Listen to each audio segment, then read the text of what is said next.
Hi అండి, నమస్తే. Welcome to my little world. ఇవాల్టి ఈ స్పెషల్ వీడియో చేయడానికి 1 ఇయర్ నుండి వెయిట్ చేస్తున్నాను. లాస్ట్ ఇయర్ ఈ సీజన్లో నా ఫ్రెండ్ పరిచయం చేసింది నాకు ఈ చెట్టుని. టౌన్షిప్లో ఉన్న ఈ చెట్టుకి బాల్ లాగా ఉండే పూలు పూస్తాయన్నమాట. చెట్టు నిండా పూలే ఉంటాయి, మొగ్గలు కూడా చూడడానికి చాలా బాగుంటాయి. ఈ చెట్టు పేరు కదంబ వృక్షం.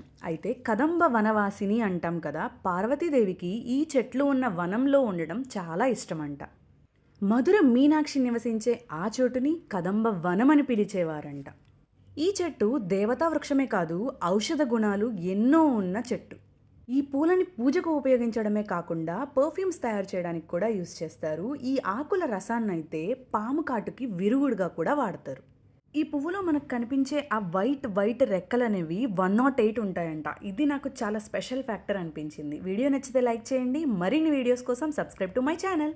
Thanks for watching my little world. Bye.